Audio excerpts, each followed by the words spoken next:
Aujourd'hui, je vais vous montrer comment utiliser Git au quotidien. Euh, pour ça, j'ai préparé une petite fonctionnalité, donc j'ai modifié quelques éléments. J'ai modifié en l'occurrence sur un bot Discord qui vient lancer des dés, une petite commande de développement qui va m'afficher tous les statuts qu'il y a actuellement côté du bot. Donc, pour ce faire, je vais déjà utiliser mon petit terminal. Et je vais tout faire en terminal parce que de un, j'ai l'habitude. De 2, ça m'aide énormément parce que je ne suis pas limité au Git intégré à l'IDE, donc à l'environnement de développement. Et de 3, parce que c'est beaucoup plus rapide en fait, tout simplement. Donc je vais faire un git checkout. Ce que je vais faire, c'est que je vais créer une nouvelle branche dédiée à ça. Euh, euh, on va faire une branche relativement claire. Voilà. On va améliorer une fonctionnalité qui vient améliorer la commande de dev. Euh, une fois que j'ai fait ça, je vais mettre de côté. Alors, je vais déjà vous montrer l'onglet Git. Donc ici, vous avez. Ça serait mieux. Ici, j'ai toutes les modifications qui sont prêtes, mais qui sont dans l'espace de travail. C'est-à-dire que si je me manipule, ça reste à ce moment-là, ça ne bougera pas. Pourquoi ça ne bougera pas? Parce que je peux faire un git add. Ça va les changer en stages. Et là, si par exemple je viens changer package.json, si je viens de faire une nouvelle mise à jour, ici je vais avoir à la fois l'espace de travail qui a été changé, mais je garde la modification que j'avais fait initialement et qui est toujours indexée. On a deux niveaux de modification. On va rester sur le premier. Et pour le coup, ce que j'ai mis de côté, je voudrais l'envoyer pour mettre à jour tout simplement.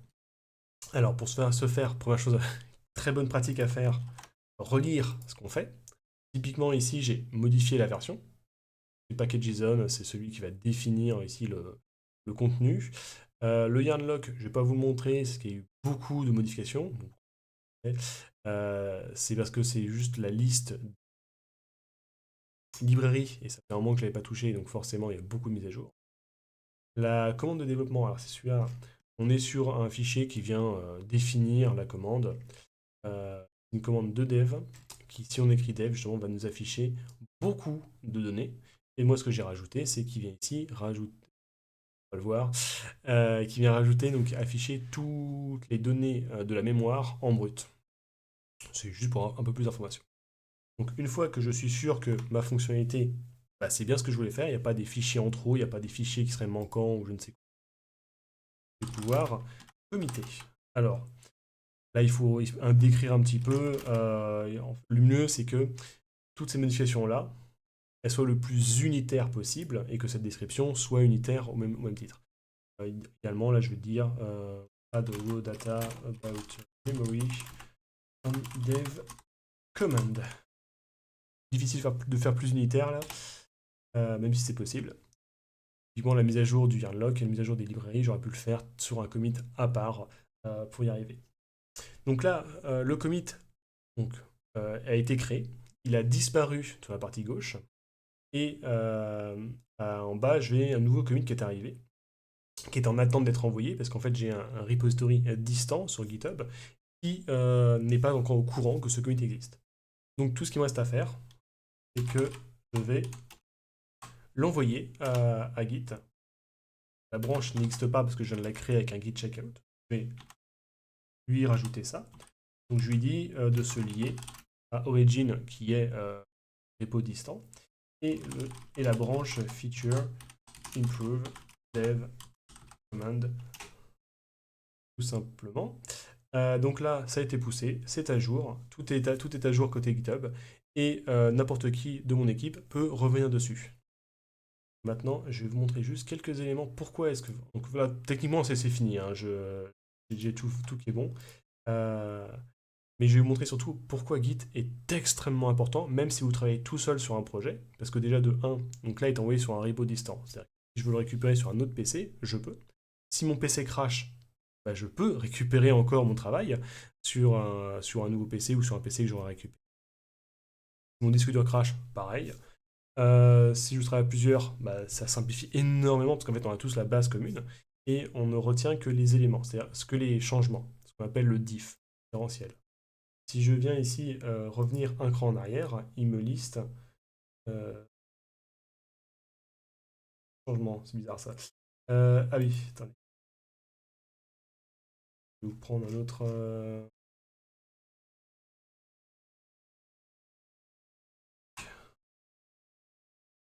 Et avant, c'était carrément créé. Il est tout neuf ce fichier. Alors, je vais vous montrer un commit en arrière. Donc, si je reviens sur ce commit-là, par exemple, là, on va retrouver la modification. Tout ce que retient Git, c'est uniquement cette manipulation-là, ce changement-là. Si quelqu'un d'autre avait modifié une autre ligne, on pourrait très facilement merger sans avoir à faire aucune action humaine où il faudrait venir faire un différentiel manuel, copier-coller ligne, etc. Git sait le faire de base. Donc, c'est pour ça que Git est extrêmement important pour travailler à plusieurs. À côté de ça, tiens, on peut remonter aussi très loin en arrière. Ouais, bon, je vais vous montrer le fly, hein. Il a l'air d'avoir été modifié pas mal. Bon, donc ça, c'est quelques configurations sur Fly.io, qui est en fait un hébergeur pour déployer l'application. Donc là, si je reviens un commit en arrière, il y a eu uniquement cette modification qui a été faite. En l'occurrence, pour ceux qui voudraient l'astuce, c'est que j'avais mis par défaut 0 machine qui tournait. Donc, donc le bot ne tournait plus s'il n'y avait pas de demande. Ça pose un petit problème pour répondre à des questions, c'est que la première, elle met du temps. Et si je remonte encore un commit en arrière, dans ce cas-là, je venais initialiser le fichier. Et bien, comme ça, on peut revenir très longtemps en arrière sans aucun problème. On peut même, via quelques extensions ici, c'est Git Lens, venir blame, c'est-à-dire qu'on peut savoir que tel élément a été fait il y a 6 mois avec ce commit-là. On peut avoir les informations qui sont liées, le numéro du commit, l'auteur, etc., etc. C'est vraiment une mine d'or et si vous ne l'avez pas encore utilisé, vraiment, c'est un indispensable pour n'importe quel développeur, amateur et professionnel, bien sûr. Donc je disais, et bien sûr aussi, oui, j'en parlais au début, début. Là, j'ai un éditeur Git, un client Git qui est intégré à Visual Studio, alors qui est très bien, qui vous rappelle toutes les commandes. Très bien, il y a plein de commandes. Sauf que ça change beaucoup quand vous changez des outils. C'est parfois même pas les mêmes noms. Par exemple, si je vous prends le stash, ça s'appelle remisage en français. Allez comprendre que remisage et stash, ça veut dire la même chose. Bah ça, typiquement, c'est parce que quand on change de client, on change aussi potentiellement de mots-clés, etc., etc. Pour ça, moi, je vous ai fait une formation complète sur Git. Alors, je vous ai fait j'ai fait une offre pour que vous puissiez y accéder le plus facilement possible. Donc, ça se passe dans le lien qui est en description, dans nos descriptions, tout simplement. Euh, qu'est-ce que je vous offre avec ça? Vous allez avoir toutes les commandes expliquées une par une, toutes les commandes que je vous ai montrées et bien plus, comment annuler, comment revenir en arrière, comment annuler, enfin oui, comment j'ai dit, comment créer des branches, comment venir modifier des branches, supprimer vos branches inutiles. Bref, toutes les commandes, je vais essayer de vous les expliquer une par une, vous montrer comment elles fonctionnent, etc. Et j'ai fait une vidéo par commande. Et pour les petits curieux, il y a peut-être des ajouts pour montrer, par exemple, tout ce qui va être GitHub Actions. C'est typiquement des scripts. Bon, ici, je l'ai commenté. Euh, ça marche pas très bien, mais on peut faire ça. Hop là. Qui va tout simplement déployer automatiquement sur Fly.io à chaque commit. Donc, comment on automatise quelques actions directement côté du repo distant, ici GitHub. Et comment aussi configurer GitHub, par exemple, comment vous pouvez faire.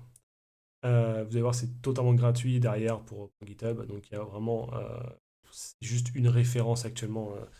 Tout le monde, même en titre professionnel, le plus grand nombre de développeurs sont sur GitHub. Bien sûr, en garantie, je vous ai mis les remboursements, bien sûr. Je vous ai aussi mis mon mail, si vous avez besoin de support ou si vous avez des questions ou je ne sais quoi d'autre. Euh, et je vous ai aussi mis une promo qui dure normalement que 2 jours, donc je vous conseille de le prendre assez rapidement. Et dans tous les cas, moi je vous souhaite tout le meilleur et j'espère vous revoir très bientôt dans cette formation. À la prochaine.